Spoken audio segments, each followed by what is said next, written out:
Hello everyone. So we are starting the next unit. It's chapters 23 and 24. Notice that we skipped chapter 22, the lymphatic system. I'm very sad, but we just have so much jammed in. Some things had to go, and that's chapter 22 for us. So chapter 23 will be on the respiratory system, and 24 will be on the digestive system. Now these are very large, heavy chapters, so please do your very, very best. I know, especially if this is a summer class, you're really pressed for time. But try to do the lab stuff and the lecture stuff together. I think it will help. Okay, so the respiratory system. The whole job of the respiratory system is to bring oxygen into the body from the atmosphere and then use the circulatory system to transport it to the cells.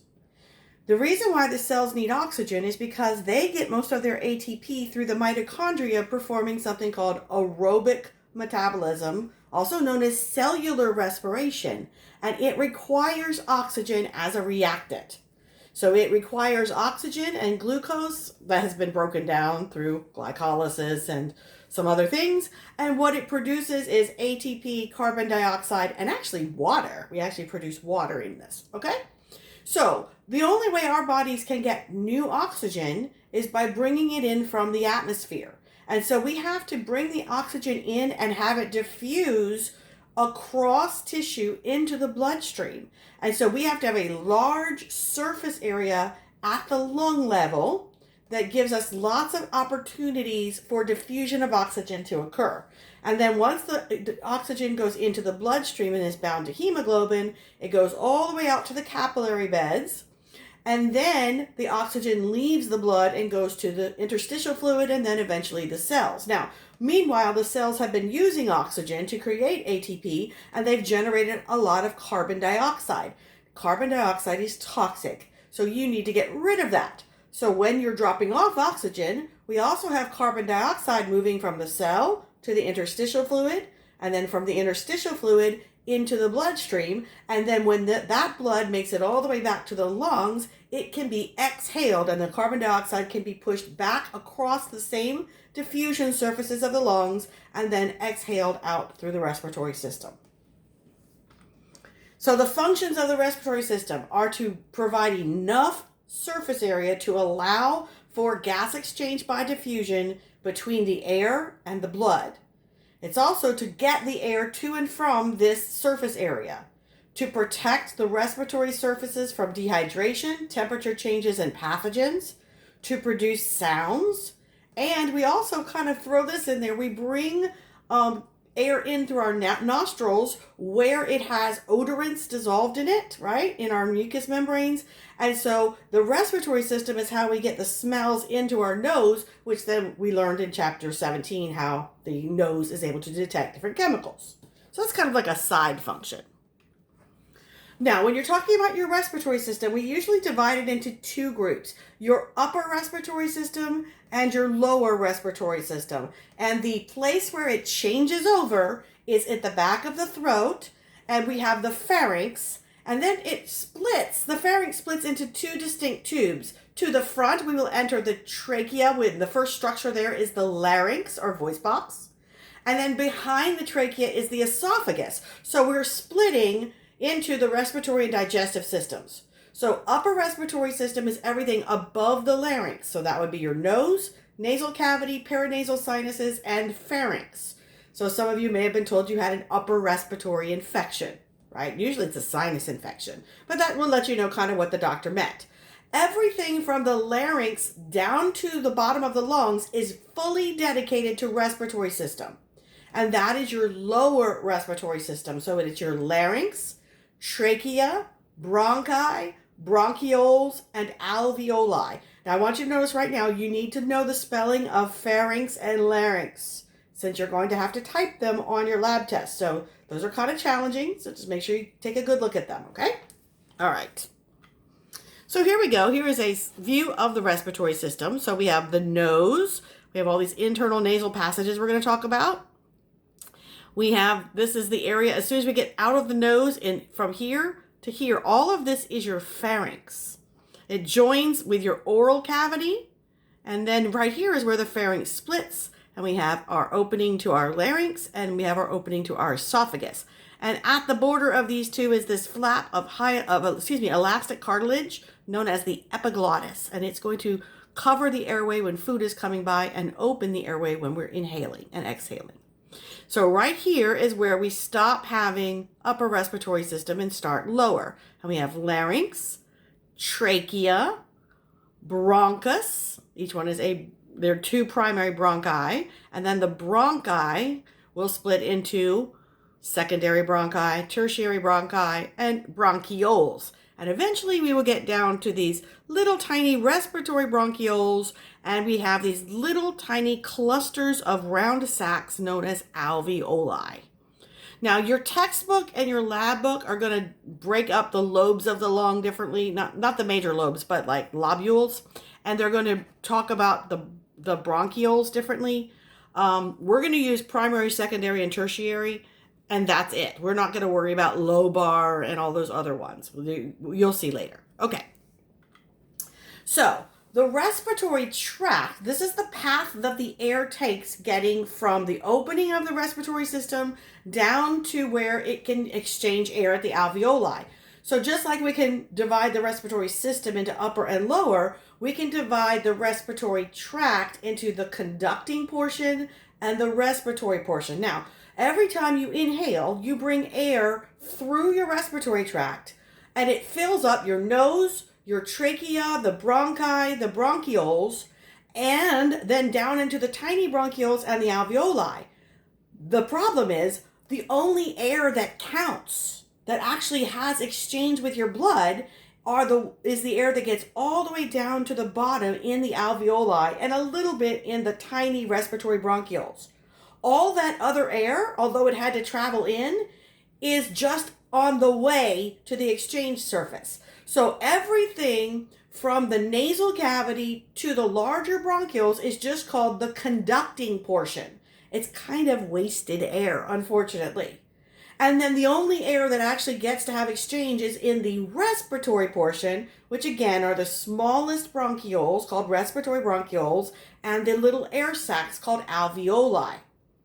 So everything else, the air, we do not get the oxygen out of it. We inhale it, and then when we exhale, that's the first air to leave, but we actually got no oxygen out of that conducting portion air.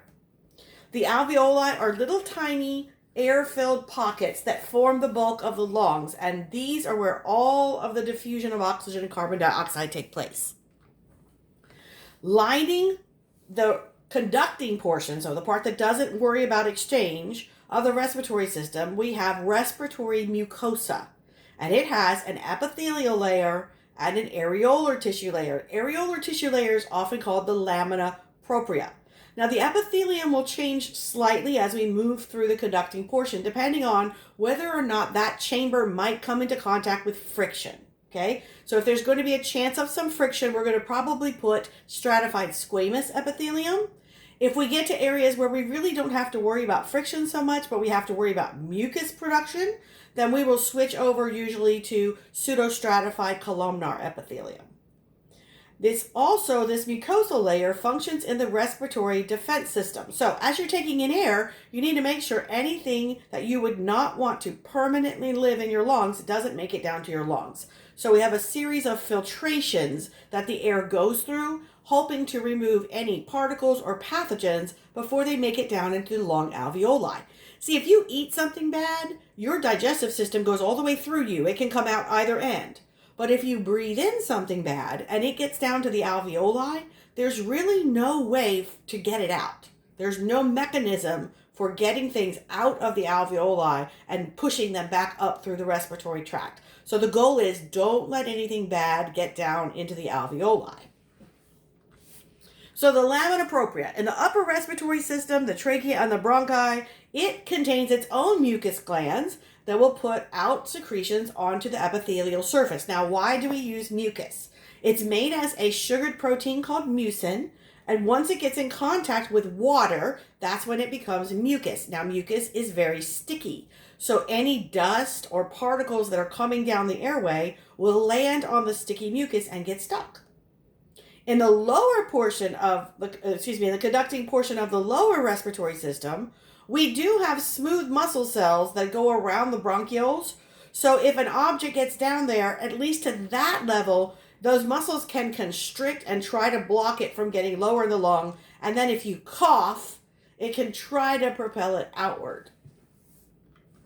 So this is what the epithelial surface looks like. Look at all the cilia here. Now the cilia work as a reverse escalator. Like it's going to take the mucus that's produced and it's going to move it up the back of the throat. And then when it gets up to the top of the larynx, guess what happens to it? It just hops over to your esophagus and you swallow it down. So you have this escalator of lifting the old dirty mucus up and depositing it and sends it down to your stomach to be digested. And this is what that pseudostratified ciliated columnar epithelium looks like. So we have the crazy pseudostratified long skinny cells with lots of cilia. And then every once in a while we have goblet cells. So these are producing mucus. And then we also have mucus glands like this large one here that's in the connective tissue layer, the lamina propria, and it is also producing mucus. So between all the goblet cells and the mucus glands, we have this awesome layer of mucus trapping things. And notice the arrow says it's moving upwards. The cilia beat it up. And like I said, it just jumps over to your esophagus and you swallow it down. Here's an even closer view. So, in your respiratory epithelium, in the nasal cavity and the top part of your pharynx, we're going to have pseudostratified ciliated columnar with numerous mucus cells. At the bottom of your pharynx, it has joined with your oral cavity. So we have a problem. You're having food that's going to be going over this area. Anybody ever gotten their throat scraped by a Dorito? Yeah, it hurts. If your epithelium was only one layer thick, you'd puncture yourself with that tortilla chip. So in areas where food is going to be involved, we change the epithelium to stratified squamous. And then once we separate again into trachea and esophagus, we go back to pseudostratified ciliated columnar. And then we get all the way down to the bronchioles, we change again, and now it's cuboidal with only a few cilia around. On the alveoli, we want the thinnest possible tissue to let diffusion happen. So the walls of alveoli are made of simple squamous epithelium and a very thin basement membrane that's basically shared with the basement membrane of the capillaries that are going to get the oxygen. So we have one layer of simple squamous cells making the sac, a little bit of glue, and then the layer of simple squamous that makes the capillary wall. That's it. It's very delicate, and it gives us the shortest distance to move the gases in order to get the best diffusion. So let's talk more about this respiratory defense system. So you may have noticed that you have hair in your nose. That's one of the first filters. Now, it only blocks really big things, but if you coat those hairs with mucus, well, now they can catch smaller particles. So in your nasal cavity, you use the hair and the mucus. You have mucus cells and mucus glands. There's also cilia that we talked about in the respiratory tract that will sweep the mucus and anything trapped in it towards the pharynx. And then there are also alveolar macrophages that if by chance a tiny particle reaches the lungs, they may be able to gobble it up. Your nose is your way that you would love to bring in air. Air enters through your nostrils, which in anatomy are also called the nares, and it passes into first the nasal vestibule. So at the tip of your nose where you have the two flaring sides, just inside that is the vestibule of the nose. And that's where the majority of the nasal hairs are, and they can trap large particles. Then you go up past the connective tissue part of your nose, the cartilage end, and you get to the nasal septum. Now, it is also part bone, part cartilage. It divides the nasal cavity into right and left sides. The front of it has the dorsum of the nose and the apex of the nose. The dorsum would be like your bridge of your nose, and the apex is your tip. The top of it is where we have the olfactory receptors that give us our sense of smell. And mucus that is made in the paranasal sinuses and tears are responsible for cleaning and moistening the entire nasal cavity. Now, If you've ever gone outside on a very cold, dry day and you breathe in, you might realize it gets really painful. Those nerve endings don't like cold, dry air. So the way the inside of your nasal cavity is designed is we have bones and floppy tissues that cover the bones that swirl the air around and make it follow a curvy path, which gives it time to be conditioned. Now, in anatomy, to condition the air means to warm it and to humidify it. So the air flows from the vestibule of the nose to the choanae, which are the openings of the nasal cavity, and then it goes through 3 different tunnels, depending on how high in the nose it is. Now, these tunnels are made by 3 curvy bones. You learned one set when we did Anatomy 1 called the inferior nasal concha, and they were on the outside edges of the lateral sides of your nose, and they curved down and towards the middle. Well, there are 2 similar curves called the superior nasal conchae and the middle nasal conchae, but they are actually part of the ethmoid bone up higher in the nasal passage.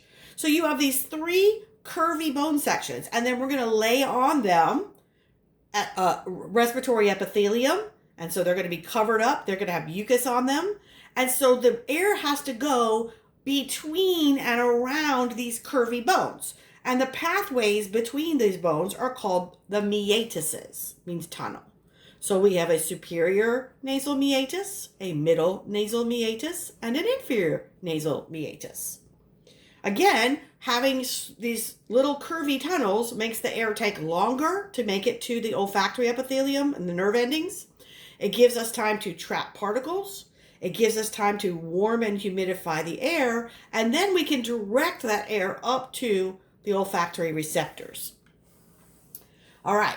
Now, in your nasal area, you also have the floor of the nasal area is called your hard palate. And that's actually what divides your nasal cavity from your oral cavity. You know it as the roof of your mouth. And it goes all the way up to your teeth, right? And then at the back of that hard palate, we begin an area that doesn't have bone on it. It's beyond the palatine bones. And it is called the soft palate. And the soft palate is all flesh. It's all going to be muscles and tissue so that it can be lifted and lowered. And it's going to divide the top part of the pharynx, called the nasopharynx, from the rest of the pharynx. So let's look at this. The dorsum of the nose, like I mentioned here, is the bridge of your nose and here. And then the tip of the nose is the apex. These are your nares. And just inside them is the vestibule of the nose. Now, this picture's kind of gross, I know, I'm so sorry. It's a slice through a cadaver face. But it shows you very clearly those 3 curving bones. So these are the inferior nasal concha. These are the middle nasal concha, which are now attached to the ethmoid bone. And here are the superior nasal concha attached to the ethmoid bone. This would be your vomer bone between the 2 inferior nasal concha. And then this would be the perpendicular plate of the ethmoid bone. Now, because we have these curvy bones here and we've covered them with flesh, then the air, when it comes in, has to go through these passageways, either the inferior nasal meatus, the middle nasal meatus, or the superior nasal meatus, and then eventually they all make it up here to the top of the nasal passage. Here's a side view with a picture, and you can see again how those 3 conchae are, and then once we cover them up with nasal epithelium, how they're kind of fleshy and sticky and mucousy. And so the air comes in the nares, into the vestibule, past the hairs, and can go here, up, or here, up. But either way, they're going to be applied to the nasal olfactory epithelium up in here. Okay? So all of that, these are the nasal meatises and conchae. These are the nares or nostrils, and this is the nasal vestibule. The choanae is right here. It's after we pass all those curves and we have ended the hard palate. See, the hard palate ends here, and we have begun the soft palate. This opening that's going to lead to the pharynx is called the choanae. Nasal mucosa warms and humidifies inhaled air for arrival at lower respiratory system. And if you ever breathe through your mouth, then you actually skip this step. You're not going to smell it, and the air doesn't get warmed and humidified. Now, many of you have suffered from nosebleeds. The inside of your nose is filled with tiny capillaries, extensively vascularized. And so if the tissue in there is delicate and it gets too dry, it will very easily break and allow for those capillaries to burst and have a nosebleed. You can also get a nosebleed due to high blood pressure and, of course, injury to your nose. Okay, so that's it with the nose. Now we're going to enter the pharynx. This is a soft chamber at the back of the throat where nose and mouth join and before we split into esophagus and trachea, okay? And the pharynx itself is going to be divided into 3 parts. At the very top of it is the nasopharynx, then we enter the oropharynx, and then finally the laryngopharynx. So naso, you can see nasal, oro, you know, means mouth, and laryngo means larynx. So you can kind of see where these are going to line up. The nasopharynx is at the very top, right after the choanae and on top of the soft palate. Okay? It has the pharyngeal tonsil. Now, tonsils, we didn't really talk about lymphatic tissue. They are lymphatic organs that collect things that are entering the body and analyze them for pathogens. Okay? So especially some of your tonsils in your throat will collect bits of food and make sure that there's nothing in there that's going to make you sick. So the nasopharynx has 1 pair of tonsils, the pharyngeal tonsil. It also has the other opening of the auditory tube, or the tympanopharyngeal tube. Remember the tube for the equalizing pressure from your inner ear? It opens up into the nasopharynx, which is why yawning, which causes you to lift your soft palate, can open up that tube and equalize the pressure. Okay, then you come to the oropharynx, which is where the oral cavity joins this chamber. And then finally, we go to the laryngopharynx, the last part of the pharynx, between the hyoid bone and the entrance to the larynx and esophagus. So air goes through the nasopharynx, past the oropharynx to the laryngopharynx, and finally it gets to the larynx through an opening called the glottis. Now, the glottis is the opening between your vocal cords. And we have 3 big cartilages that form the larynx. The larynx is also called the voice box since that's where your vocal cords are. The biggest cartilage is the thyroid cartilage, and then we have the cricoid cartilage, and then we have on top the little cap called the epiglottis. The thyroid cartilage is made of hyaline cartilage, and it forms most of the front and sides of the voice box. Its front is kind of pointed and sticks out, so it's called the laryngeal prominence, or in common terms, people call it your Adam's apple. There are ligaments that attach this cartilage to the hyoid bone, to the epiglottis, and to some of the other cartilages. The cricoid cartilage is also made of hyaline cartilage, and it's underneath the thyroid cartilage, forming the bottom and back of the larynx. Its ligaments attach it to the first tracheal cartilage, and it also touches and has articulations with the arytenoid cartilages. Okay, so these are the bulk of the voice box. The cap to the voice box, as I mentioned before, is called the epiglottis. Remember, epi means on top, and glottis is the opening through the vocal cords. So this is a big leaf or teardrop shaped piece of elastic cartilage that is able to bend over and cover up the tracheal opening when you're swallowing, and can open back up when you need to breathe. So the thyroid and cricoid cartilage support and protect the glottis and the entrance to the trachea. And what happens when you swallow? We lift up the entire larynx. The epiglottis folds over. So we lift it up, we put the cap on it, we wait until we're done swallowing, and then we bring all of that back down. So right now, nobody's looking at you, I promise. Put your hand on your throat, right where you think your larynx is, and just do a quick swallow and feel how it moves up and then it moves back down. There are also smaller cartilages that are in the larynx. They are called the arytenoid cartilage, the corniculate cartilage, and the cuneiform cartilage. I am not going to ask you a bunch of questions about them, and I don't believe that you are required to know them for your lab test. As you hear the pages flipping quickly on the thing. Nope. Oh, well, you do have to know the arytenoid. So You can ignore the corniculate and cuneiform cartilage. They will not be on the lecture test because they're not required on the lab test. The corniculate and our arytenoid cartilages help open and close the glottis and help you make sounds like speaking, humming, coughing. So here's an awesome graphic. This is the top edge of that teardrop-shaped epiglottis. You'll see more from the back. Here is the hyoid bone. This is your thyroid cartilage. This is the cricoid cartilage. Notice all the ligaments holding all this stuff in. And then we begin the trachea at the bottom of the cricoid cartilage. So we'll start to see the tracheal cartilages. Let's see if we have back view. There we go. So here is the rest of that leaf or teardrop-shaped epiglottis. This is the glottis in here. This is the air going into your vocal cords. The vocal ligaments are right here. We're going to see more images of those. Here you can see where the cricoid cartilage is larger in the back. It was smaller in the front and larger in the back. The thyroid cartilage is absent in the back. And there's a side view, so you can kind of see everything. Here's the epiglottis, thyroid cartilage, cricoid cartilage. Here is the vestibular ligament and vocal ligament. This is where your voice box really operates, right in here. And it's attached to the arytenoid cartilage. So you have vestibular ligaments and vocal ligaments. And they're covered by vestibular folds and vocal folds. So vestibular ligaments are inside vestibular folds, and their job is to provide protection for the vocal folds or vocal cords.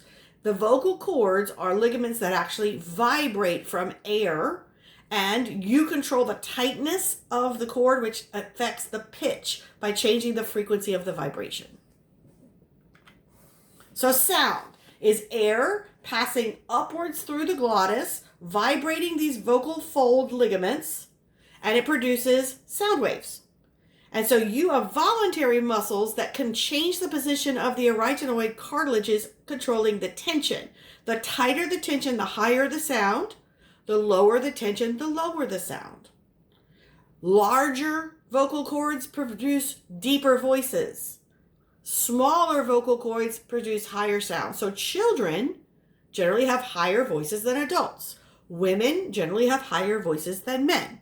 Now, speech, what we call speech, is actually two different processes: phonation and articulation. Phonation is the sound that actually comes out of your voice box. And here's a hint: it can only be a vowel. Okay? The voice box can only vibrate in ah, e, o, u. Okay? In order to make any sense of that vowel, you use your teeth and your tongue and your lips to produce the opening and closing sounds that provide the consonants. That is articulation. So this is a closed vocal folds, right? You see the epiglottis is up here, and now this person is not speaking, and now they're speaking. Now, this open glottis, these two edges in here, this space in between, when they are open, is called the rima glottidis. So this is the glottis, it's still part of the glottis, but when it is open, it's called the rima glottidis. And another part of the glottis is the vocal fold and the vocal fold and vestibular fold. And here's an actual vocal cord while someone's speaking. Now you notice there's these weird bumps on this one. These are vocal nodules. People who use their voices, especially as their job, often will develop nodules which affect their voices. Very sad that the actress who performed Mary Poppins and The Sound of Music, Julie Andrews, who was known for her voice, developed these vocal nodules, and it can no longer actually sing. So it's actually from overuse. The larynx is associated with two sets of muscles: the muscles of the neck and pharynx, which are going to help position and stabilize it, and some smaller intrinsic muscles that help you finely tune the tension in your vocal cords. Okay, so that's a good place to stop with this first one. We got all the way through the voice box, and I will pick up the next presentation with slide 39.